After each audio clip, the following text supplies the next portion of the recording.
Hi, எங்கள் வீட்டில் இன்னைக்கு பசார் பண்ண போகிறோம். எப்படி செய்யறதுன்ட்டு வாங்க வீடியோக்குள்ள பார்க்கலாம். பாருங்க, 1 லிட்டர் தண்ணி, 1 லிட்டர் தண்ணி, கால் கேஜிக்கு இன்னும் ஜாஸ்தியாக இருக்கிறது பருப்பு. 2 பருப்பு மிக்ஸ் பண்ணிக்கிறேன், எடுத்துக்கிறேன். இது வந்துட்டு 1/4 kg இல்லையா? 1/4 kg, ரெண்டும் சேர்த்து 1/4 kg இல்லை. கடலைப்பருப்பு, கடலைப்பருப்பு இது என்ன பருப்பு சொல்றது? மூக்கடலை. அந்த 2 பருப்பு சேர்த்தோ 1/4 kg இல்லைங்களா? அது போட்டு கொஞ்சம் சால்ட் போட்டு ஒரு 2 விசில் விட்டுக்கணும் அந்த பருப்பை.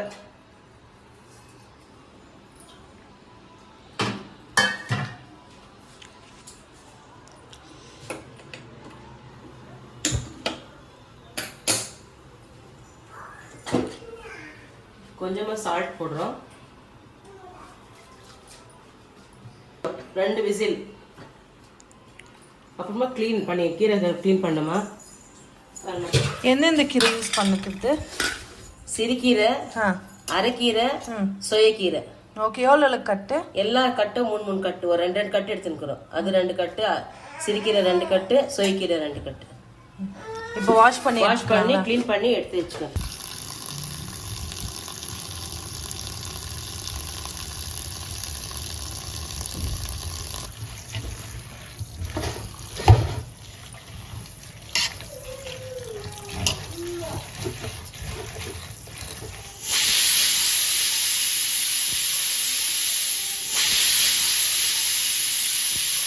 ரெண்டு விசில் ஆயிடுச்சு. இப்போ ஓபன் பண்றோம். ஆயிடுச்சா? கீரை ஒரு சைடுல வேக வைக்கணும். நல்லா கழுவி 3-4 வாட்டி கழுவி அரிசி வச்சுக்கிற கீரை இப்போ தூக்கி பாருங்க, இதுல செப்பரேட்டா வேக வச்சுக்கிறேன்.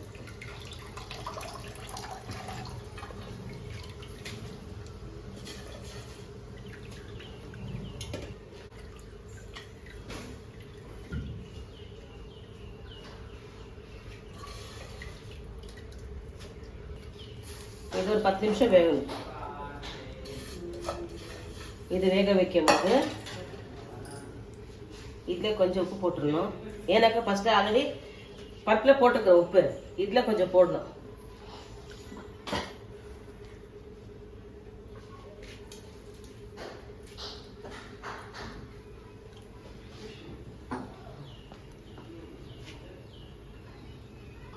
தக்காளி இது மேல வச்சு வேக வச்சுக்கணும். 4 தக்காளி. 4 தக்காளி பாருங்க, இந்த பாதியை கட் பண்ணிட்டு போடணும்.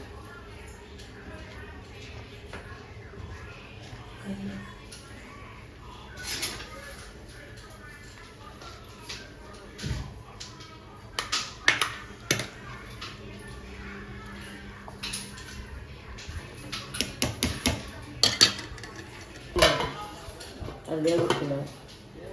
தக்காளி எடுத்துக்கணும். வெந்த பருப்பு போட்டுக்கணும்.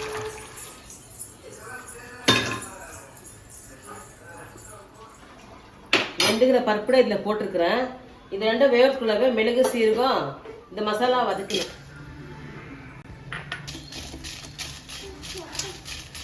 சீரகம்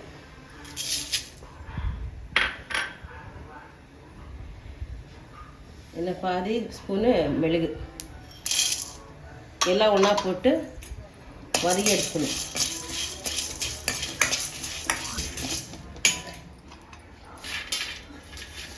கை பூண்டு இது வதக்கியிருக்கிற பாருங்க, அதை எடுத்து இதில் போடணும். வதக்கிடுறாங்க. அது ஆறிட்ட பிற்பாடு மிக்ஸி ஜார் போட்டுக்கணும். அளவுக்கு புளி போட்டு இது மிக்சியில் அரைச்சின்னு வரணும். க்ளீனாக தக்காளி எல்லாம் போட்டு ஒட்டுமே அரைச்சின்னு வரணும். எலிசா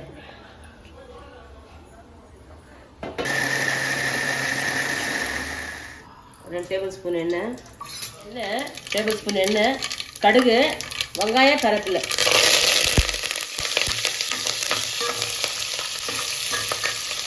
மசாலா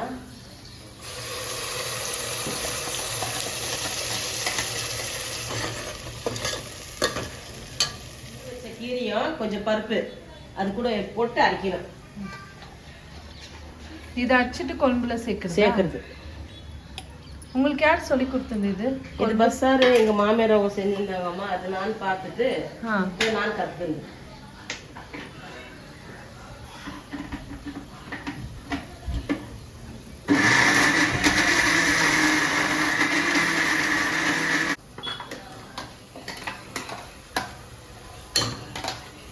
அரைச்ச கீரைவை சேர்த்து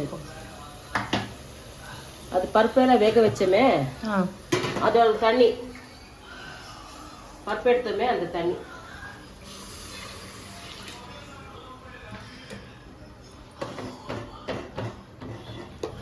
நார்மலா எல்லாருமே பஸ்ஸார் இப்படிதான் பண்ணுவாங்களா இல்ல உங்க ஸ்டைல்? நம்ம ஸ்டைல் இந்த மாதிரி வேறவங்க ஒரு மாதிரி பண்றாங்க. நான் எப்பவுமே இந்த ஸ்டைல் தான் பண்றது. ஒரு மாதிரி பண்றாங்க. என்னோட ஸ்டைல் இதுதான். நீங்க எவ்வளவு வருஷமா பண்ணிட்டு இருக்கீங்க? அப்பனா ஆயிடுச்சு 35 வருஷமா செஞ்சுக்கிறேன் நான். 35 வருஷமா பஸ்ஸார் பண்றேன். இதே ஸ்டைல்ல தான். பஸ்ஸார் ரெடி ஆயிடுச்சு. அதோட தண்ணியை எடுத்து செஞ்ச குழம்பு அது ரெடி ஆயிடுச்சு. இப்போ நம்ம அந்த கீரை வச்சு எடுத்துருக்கோமே அந்த கீரையை புழிஞ்சிட்டு ஃபுல்லாக தண்ணியை எடுத்துட்டு அது பொரியல் பண்ணணும். அது பொரியல் பண்ணுறதுக்கு ரெடி பண்ணிக்கலாம் வாங்க. அதை டைட்டாக புழிஞ்சிட்டு டைட்டாக புழிஞ்சு அந்த தண்ணியெல்லாம் எடுத்துடணும். மொத்தமாக தண்ணியெல்லாம் ஃபில்டர் பண்ணிவிட்டு அப்புறமா பொரியல் செய்ய ஸ்டார்ட் பண்ணும். அப்போ பொரியல் மாதிரி வரும் இல்லையா? இல்லைன்னா கிரேவி மாதிரி ஆகிடும் தண்ணி இருந்துச்சு.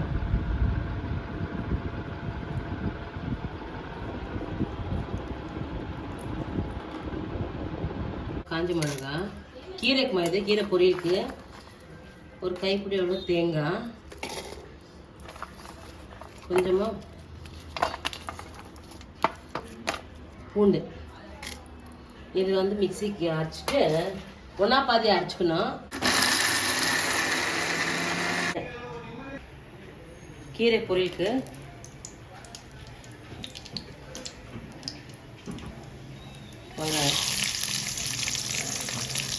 வெங்காயமா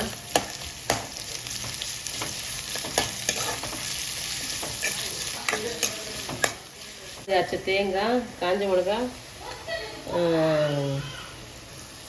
பூண்டு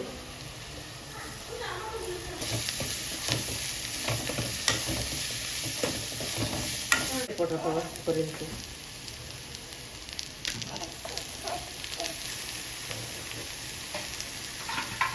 எல்லாம் ஒரு வாட்டி மிக்ஸ் பண்ணிடணும். எல்லாம் போட்டிருக்கிறேன். ஒரு வாட்டி கலரி விட்டுருங்க கீரை வைக்கும்போது போட்டேன் இல்லைம்மா சால்ட்டு அவ்வளோத்த மாதிரி சால்ட் போடுற மாதிரி இல்லை. கம்மி இருந்தாலும் கொஞ்சம் மேலே தூரி விடலாம் உப்பு.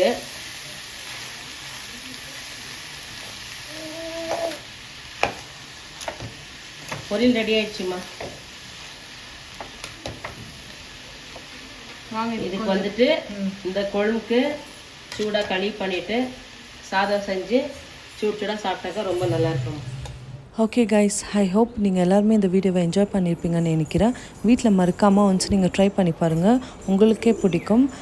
உங்களுக்கு இந்த வீடியோ பிடிச்சிருந்தா லைக் பண்ணுங்கள், கமெண்ட் பண்ணுங்கள், ஷேர் பண்ணுங்கள். மிஸ் பண்ணாமல் நம்ம சேனலை சப்ஸ்கிரைப் பண்ணிக்கோங்க.